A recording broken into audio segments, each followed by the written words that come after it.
Well, what is a depth and complexity frame? Well, it's a frame.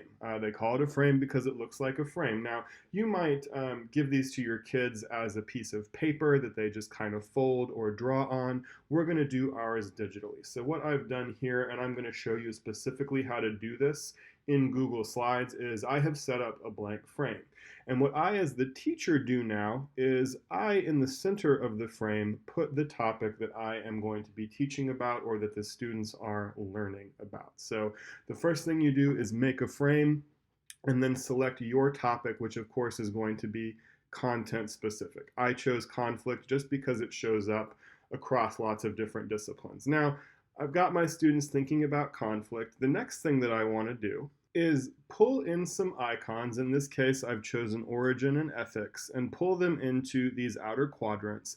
And then again, use those icons as lenses about my topic, which is conflict, and then use those lenses to write some higher level questions. So in this case, what I've got is for origins, that content imperative, what factors tend to cause conflict, which are the most important. Notice that I've paired the icon in this case also with a Bloom's higher level thinking stem, so most important, ask students to judge or evaluate. And then over here with ethics, I'm asking, using that lens of ethics, what moral obligations, if any, do we have to intervene in conflict, why, and what might be the unintended consequences. So the basics of a frame are you, the teacher, select the topic, then you pull in your icons and use those icons to ask those higher level questions. So here's just sort of a blank stem over here on the right quadrant and then also on the bottom quadrant. And you can see a completed one here, still dealing with the topic of conflict, but now I've added in all of my quadrants, so I have trends here, and you can see the question I've written there. And then down at the bottom, I've used paradox, which is also another one of my favorite icons. What you do now is hand this off to the student, um, either as a physical paper copy or as a digital copy, and I'll show you how to do that in just a second with Force a Copy, and you just allow the students to write, okay? So just let them write their heart's content, everything that they can think of to answer that question. There's different configurations for this, which I'm also going to go over, but this is what a basic frame would look like, with you, the teacher, controlling most of the icons and most of the questioning. The other thing that you can do digitally is, again, set up one of these frames, and I will go over step by step how to do that.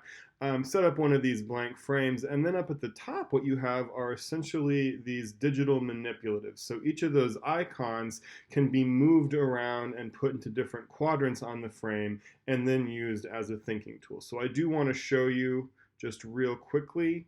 We are exited out of present. I have my blank frame here. I've got my manipulatives across the top here, and then I can just very easily click on one and drag and drop it in whatever quadrant suits me best, and then I can open a text box, and then I can type my question, or if I'm a student, I can open a text box and type my answer. These frames are incredibly versatile and incredibly flexible. So as far as the content and the center goes, you can put in an equation. You could put in a star question that folks missed the last year that you want to give them extra practice on.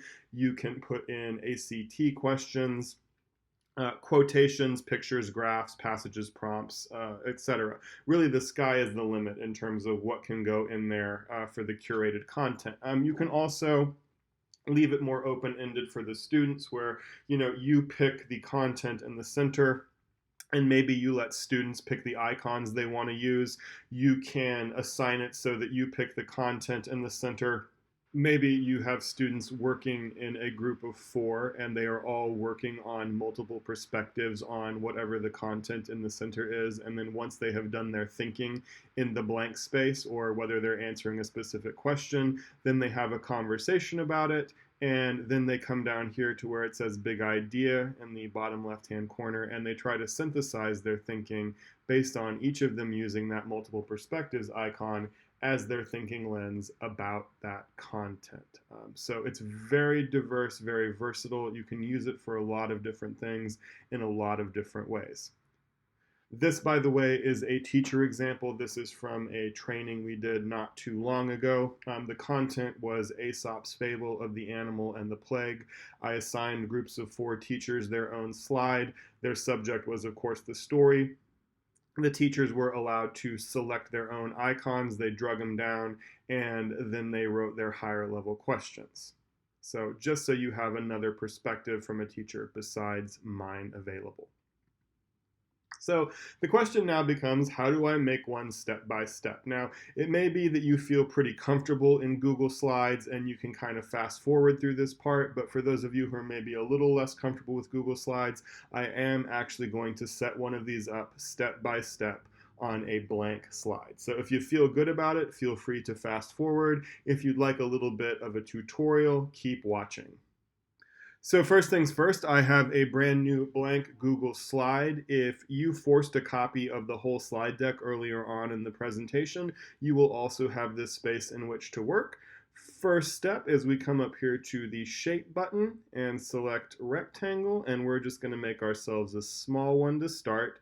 I tend to leave the fill transparent, and I like a little bit more weight on the border. And of course you can also mess with the colors if you would like, but you don't have to. And then I'm going to make sure that this is centered on the page by double finger tapping, and I'm going to select both horizontally and vertically. And then I'm going to create another larger rectangle using the same steps.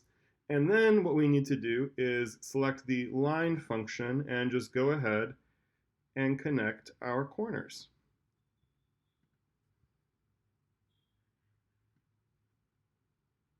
And there you have a completed blank frame. Now, the next thing that we want to do is make sure that we have our icons of depth and complexity and our content imperatives up across the top as those manipulatives that can be dragged and dropped. So in order for you to obtain a copy of those depth and complexity icons, you can go to this URL here, and J. Taylor Education has generously provided you with opportunities to download free glossy versions of all of those icons. So I tend to keep mine in folders on my Google Drive, and I also have a folder on my desktop. So all I have to do to get those icons onto my slide is just come up here to Insert, Image, Upload from Computer. I'm in my Color DNC icon plus Word folder, and I just select my icons. And then of course I'm going to have to resize just a little bit, and then we just drag them up here to the top, and we keep doing that until eventually we have all of our icons across the top. And then of course something that looks like this. So we just select text box, come here to the center, whatever content we want students engaging with goes in the center. I'm just going to select conflict again.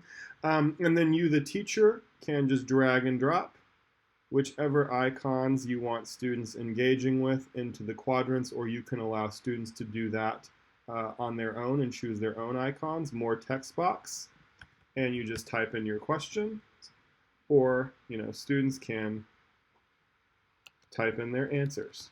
And there you have it, an easy editable frame. By the way, one way to make your life easier is when you actually have your first frame made, not with the icons across the top, because you are going to need those as manipulatives later. But once you've just got like the basic line structure, you can make your life easier. You don't have to make one every time, a new one every time. All you have to do is hit Command-Shift-4. Those crosshairs will show up, and you're just taking a screen cap like that. And then this will show up on your desktop, and you can just copy and paste it or insert it as an image onto any number of slides. So make life easier and screen cap. The next really handy tip is for the purposes of individualizing frames and differentiating frames, you can also use a really handy trick in Google that will ask students to force a copy. And it's the same thing that I did at the beginning of this presentation. So how do you force a copy? Well, here's the frame that you want to send out to students.